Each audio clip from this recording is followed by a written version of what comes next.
The other thing that we really don't know, because some players will tell you that there's a similarity to the offense, and then some players will tell you it's completely different from last year.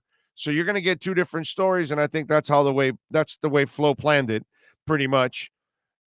He wants to keep people guessing, but you have to imagine that these new coordinators are going to do some things different than what Chan Gailey did. There's no way that two guys that are now getting their opportunity and probably have had thoughts in their minds about doing this or doing that, that they're not going to implement and change things. So there is going to be a difference to this offense. It might be minimal, it might be half of the damn offense, or it could be a completely different offense. We really don't know until we get actually into the season now. And now that they're game planning and installing, they're going to see, we're going to see things that they never did in training camp. The writers never saw none of that because they don't do the whole playbook in front of you. They're doing basic things in front of you and in front of the preseason teams. But in the regular season, they're going to take out wrinkles that they don't use on a normal basis to keep you guessing and keep you off balance.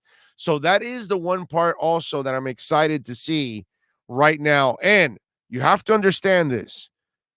Tua knows the offense now. Tua is now comfortable with his players. Tua is now confident in his abilities physically, not just mentally. So now Tua is going to be much more comfortable. And even if he had last year's offense, he would be much more dynamic because he can make changes at the line. He can make different calls at times. He can adjust to what the defense is doing because now he's understanding the coverages and the play that's being called. And he knows already in his mind, he's playing that play in his mind. Will this work or not? Let me check out of this. Tua is also a different player mentally and physically this year. So you're getting a better quarterback, not a more experienced quarterback. Yes, that's obvious because he played last year. It rolls over.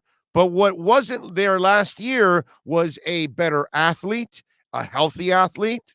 And what wasn't there last year was a guy that had complete knowledge and grasp of the offense, which empowers your coordinator because now your coordinator can do more with your player. And last year, think about it, he won more than he lost with a limited playbook. He threw more touchdowns than interceptions with a limited playbook. But why am I going to tell you this? This is boring. Nobody wants to hear the positive stuff, the stuff that actually makes sense, the stuff that people don't point out. Why do they want to hear that? No, let's just make it sound like it's hell in a handbasket and he's got to go on the road and it's going to be incredibly difficult in a hostile crowd. And, he really struggled in this and struggled in that, but they don't talk about anything else. They don't talk about all the things that I just talked about now.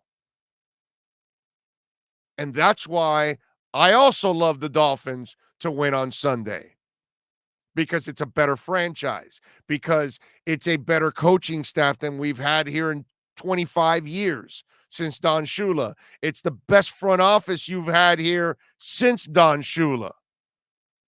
It's a better quarterback than the guy you had last year because now mentally he's loaded, physically he's in shape.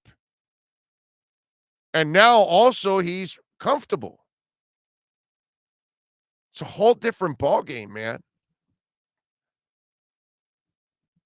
So we'll leave it at that. I will tell you that this is the beauty of not knowing what you're about to see. They will keep these guys guessing, and people will now see. They're already saying it in the preseason. Oh, well, hey, this Tua looks different. No shit. For how many months have I, since last year, right? Since the beginning of last year, of this year, I was telling you, wait till next year, and you're going to see that everybody's going to say, wow, Tua's stronger. Tua looks better. Tua looks more comfortable. And it's like, well, of course, dude. What did I also tell you 2 years ago on this show when Miami was redoing their team. And I told you, if this works, what is going to happen? You're going to have people mimicking what Miami has done to redo their team. Guess who's in the process of doing that? The Houston Texans. They just traded Roby now to the New Orleans Saints. They've been trading players to the Dolphins. Everybody else, they've been unloading and getting picks as much as possible. Why? Because they saw what the Dolphins are doing, and now they're trying to do the same thing. They're trying to clean the slate and then load up on picks. They've gotten rid of most of their bad contracts. They're probably going to get rid of the last big contract in Deshaun Watson and then kind of redo that whole team. And they're in the process of trying to get rid of as much as possible and gather as many picks as possible. Told you this would happen.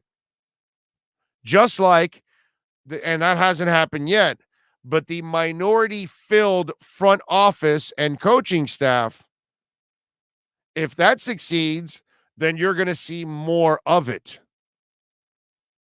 Because nobody has ever done this. Nobody's had a minority at general manager, a minority at head coach, and the minority at quarterback. And if that works, that will be mimicked also. So they're already starting to try to rebuild the way Chris Greer did it, because nobody's done it that way. And you'll see the Texans probably this offseason will do a lot of house cleaning and trying to pick up whatever compensatory picks they can from whatever's left and then move on and try to and I'm sure they probably are trying to trade another player or two by the trade deadline. If they can unload another running back, another receiver, another lineman, another defensive end or linebacker or whatever they can unload, they're going to do it. They don't care. They're building for the future now, and they're copying the Miami Dolphins.